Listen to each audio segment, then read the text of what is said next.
नमस्कार। मैं संतोष sir psychology channel पर पुनः आप लोगों का अभिनंदन और स्वागत करता हूं। आज हम लोग देखेंगे सीटेट के दृष्टिकोण से एक बहुत ही महत्वपूर्ण टॉपिक है। हम थ्योरिकल भी देखेंगे और जो है क्वेश्चन में भी देखेंगे, तो ध्यान से पढ़िए और इसको समझिए।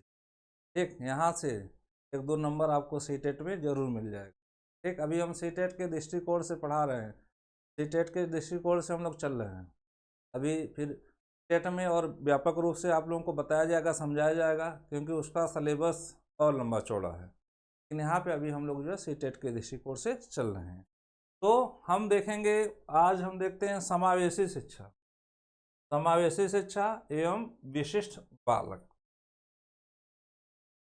तो समावेशी शिक्षा किसे कहते हैं भाई? समावेशी, ठीक है, समावेशी शिक्षा क्या है? एक जो है इस समय बहुत ही प्रचलित कंसेप्ट है। तो जब सामान्य बालकों को विशिष्ट बालकों को एक साथ शिक्षा दी जाती है तो उसी को हम क्या कहते हैं? उसी को हम कहते हैं समावेशी शिक्षा।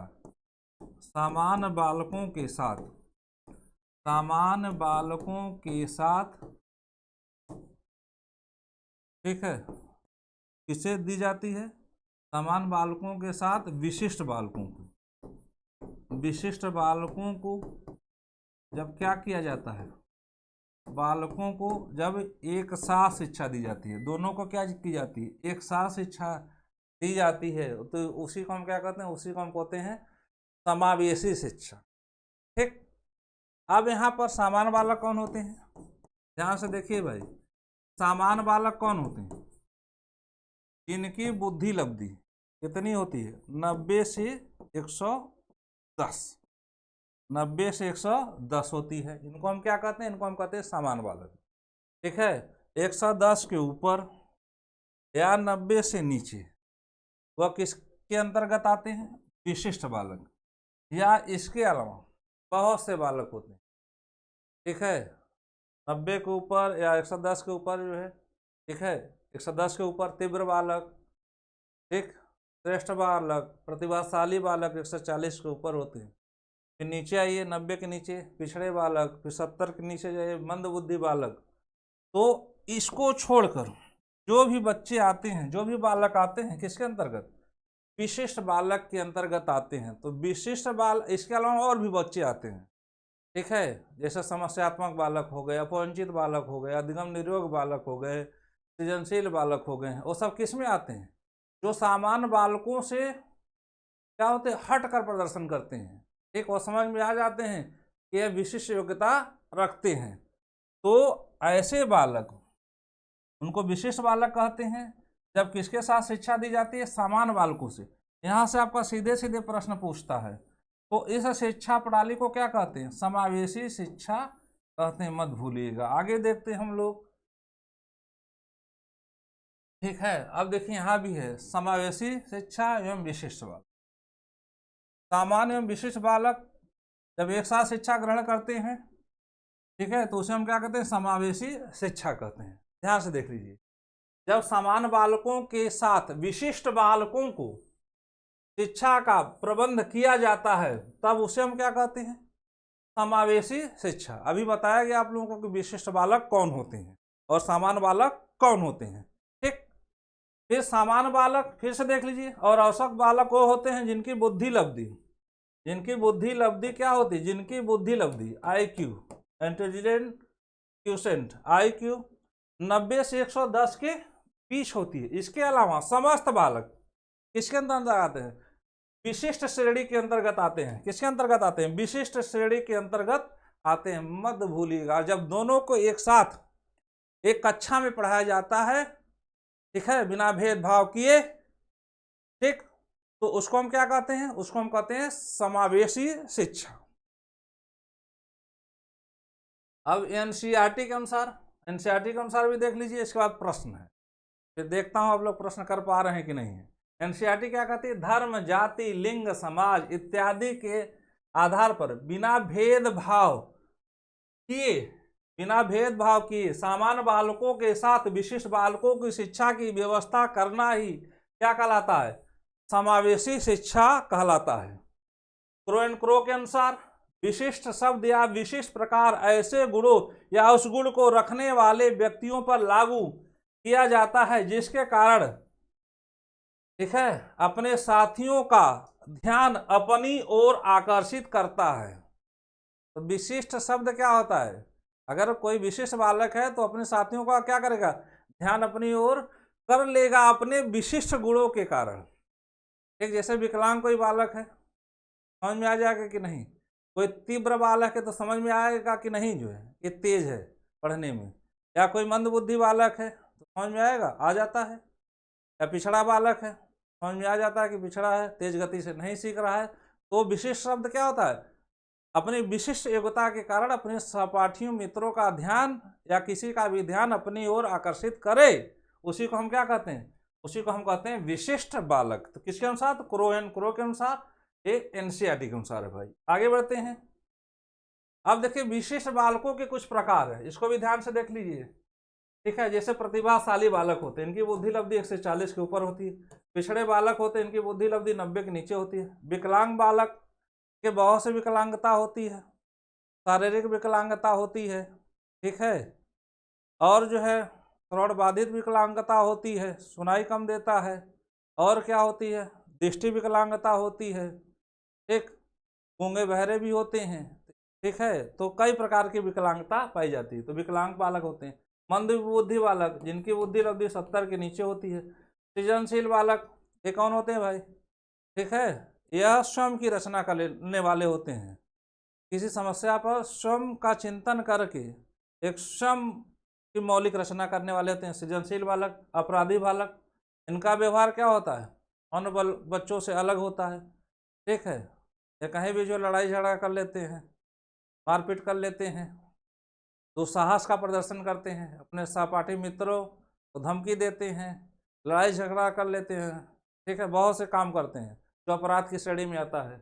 अधिगम निर्योग्य बालक, अधिगम निर्योग्य बालक जो सीखने में क्या होते हैं? असमर्थ होते हैं। अपवंचित बालक, इनको जो है सुविधा नहीं मिल पाई जो अन्य बालकों को मिलती है, ठीक है, अर्थात अपवंचन के शिकार हो गए।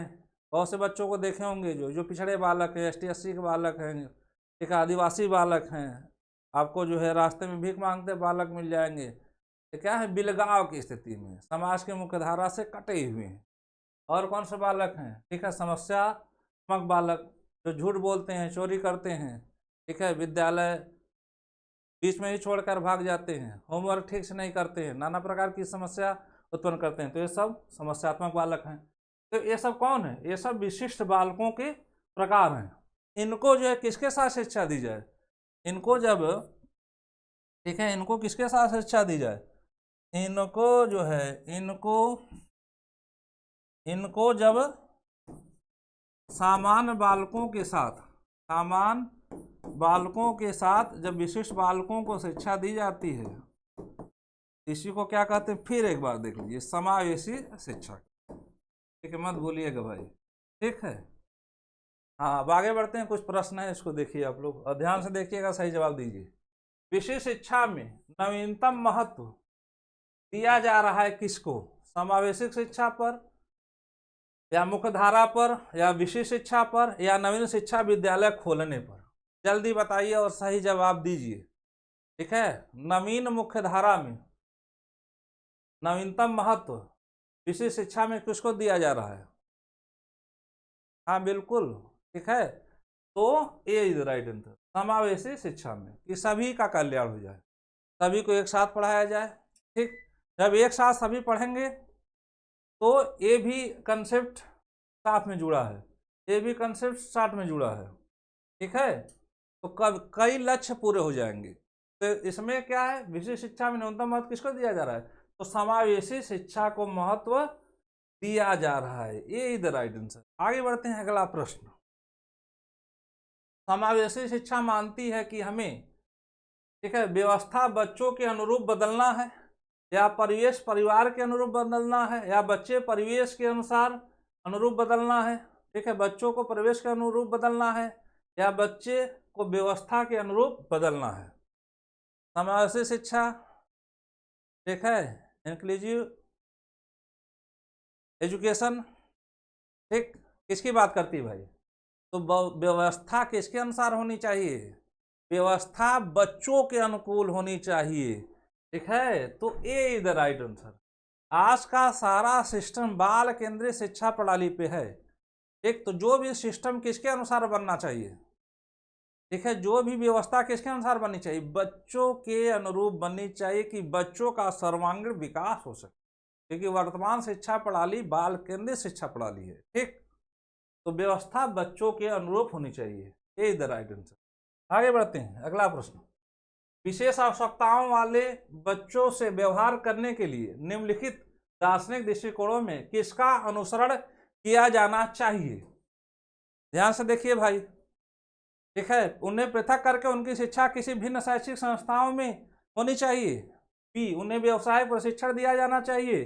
सी, उन्हें समावेशी शिक्षा का और नियमित विद्यालयों में अध्ययन करने का अधिकार प्राप्त है। सी, उन्हें किसी प्रकार की शिक्षा की आवश्यकता नहीं होती है, ठीक है। विशेष आवश्यकता वाले बच्चे होते हैं तो वर्तमान परिवेश में, ठीक है, कैसी व्यवस्था की जाती है, ठीक, क्या करना चाहिए उनको?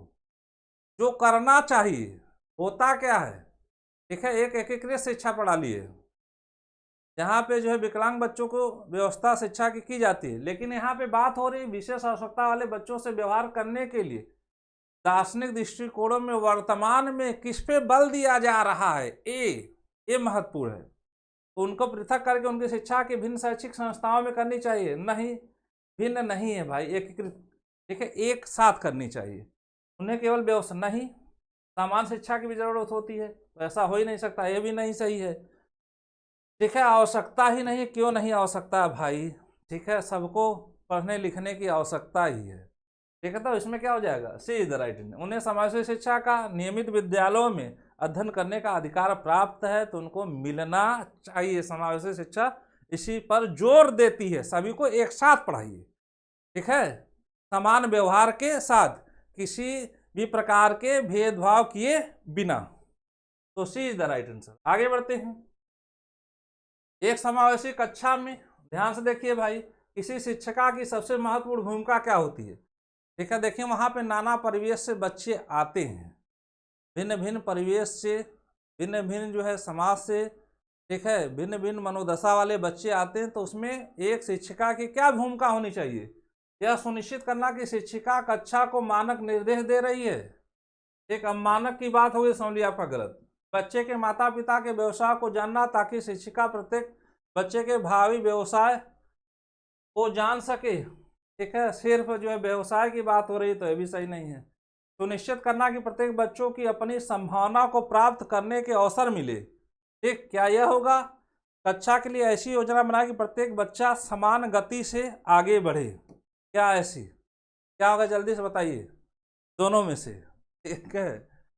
सुनिश्चित करना कि प्रत्येक बच्चे की अपनी संभावना को प्राप्त करने का अवसर मिले, ठीक है, कि कक्षा के लिए एक ऐसी योजना बनाना है कि प्रत्येक बच्चा समान गति से आगे बढ़ सके। देखिए बहुत से नाना प्रकार के बच्चे होते हैं, तो एक समान गति से सिर्फ ले जाना, ठीक है, समान शिक्षा देना, समान व्यवहार करना तो सही है, लेकिन गति उनकी जो है एक नहीं हो सकती है, ठीक है। कोई अधिक सीखता है, कोई कम सीखता है, तो यह भी नहीं होगा। एक सुनिश्चित करना कि प्रत्येक बच्चे को अपनी संभावना को प्राप्त करने का अवसर मिले, मतलब जिसके अंदर जो क्षमता है उस अवसर को प्राप्त कर सके। शिक्षक का प्रयास यही होना चाहिए समावेशी शिक्षा में। तो सी इज द राइट आंसर। आगे बढ़ते हैं अगले प्रश्न की तरफ।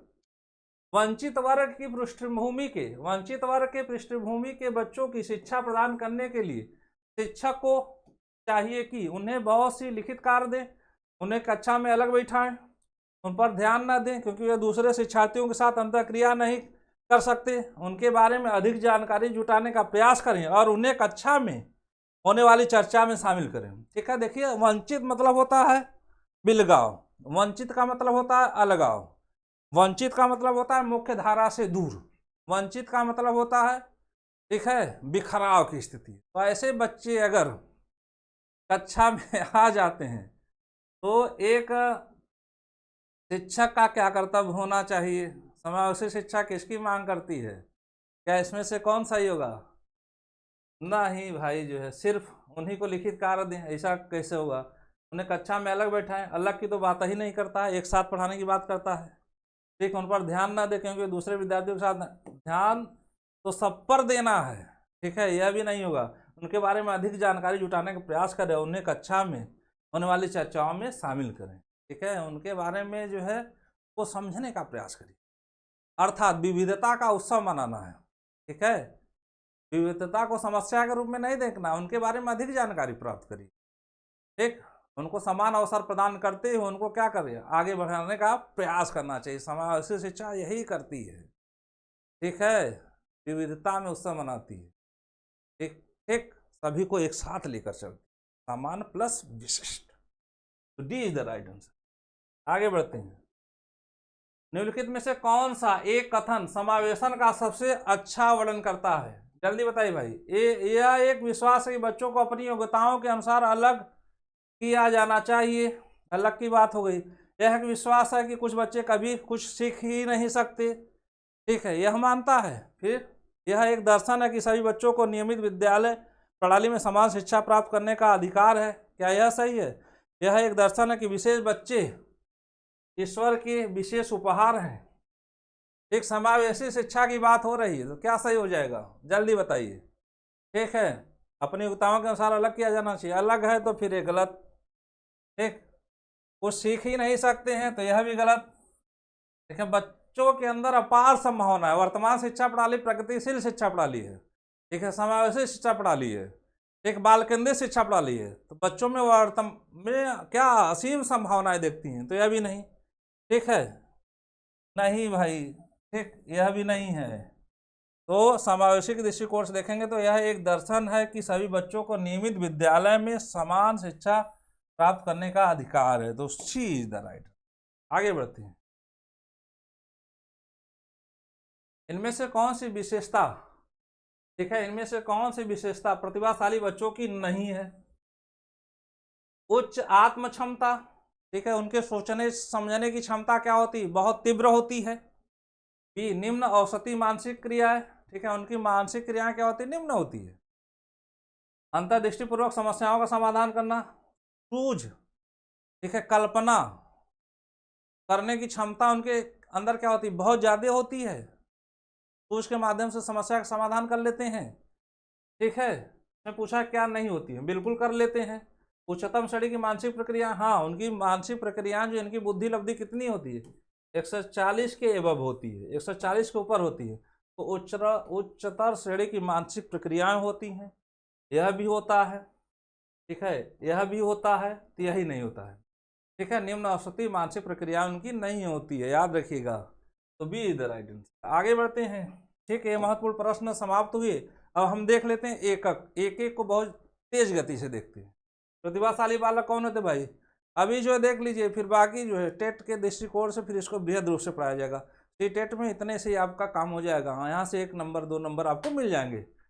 सलमान ओडन ने क्या कहा था? प्रतिभाशाली बालक वह शारीरिक गठन, सामाजिक समायोजन, व्यक्तित्व के गुण, विद्यालय उपलब्धि, खेल की सूचनाओं तथा रुचियों की विशेषताओं में अवसर बालकों से श्रेष्ठ होते हैं, जिनकी बुद्धि लब्धि क्या होती है? 140 के ऊपर होती है। ठीक, अगला विकलांग या दिव्यांग बालक। ठीक, 2016 दिव्यांग अधिकार अधिनियम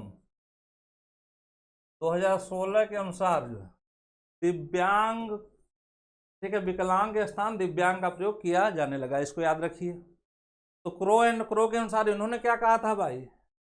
एक व्यक्ति जिसमें कोई इस प्रकार का शारीरिक दोष होता है जो किसी भी रूप में उसे समान क्रियाओं में भाग लेने से रोकता है या सीमित करता है, इसे हम क्या कहते हैं? उसे विकलांग बालक कहते हैं।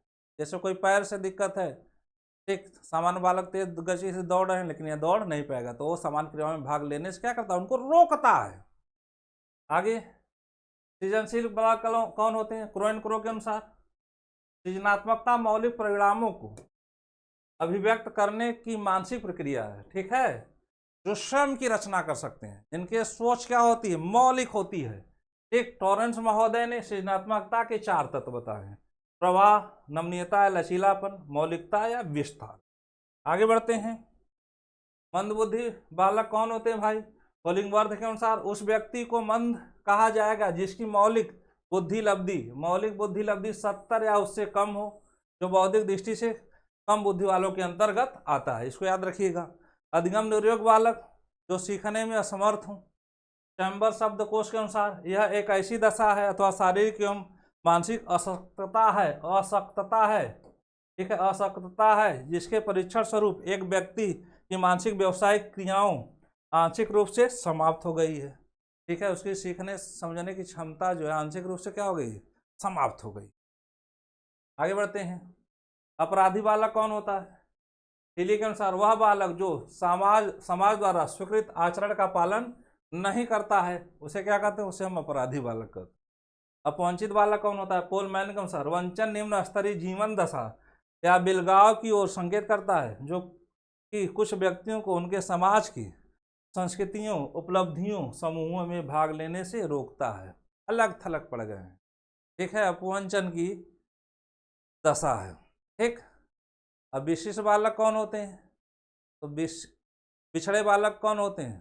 ठीक है, वो बालक पिछड़े बालक होते हैं जो जैसे कक्षा 4 में पढ़ रहे हैं लेकिन 2 का कार्य करने में क्या होते हैं? असमर्थ होते हैं। ऐसे बालकों को क्या कहते हैं? पिछड़े बालक। तो ये हम लोग का जो है टॉपिक आज का समाप्त हुआ। ठीक है, एक और देख लेते हैं।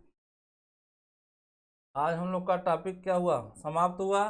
ठीक है, हम लोगों ने क्या देखा? समावेशी शिक्षा। हम लोगों ने क्या देखा? विशिष्ट बालक।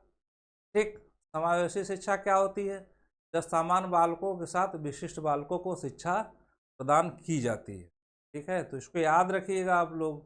यहाँ से कोई भी प्रश्न आवे तो आपका प्रश्न गड़बड़ नहीं होना चाहिए। ठीक है, फिर हम मिलते हैं किसी नई श्रृंखला के साथ जो आपके सीटेट के दृष्टिकोण से महत्वपूर्ण साबित होगा। थैंक यू सो मच, धन्यवाद।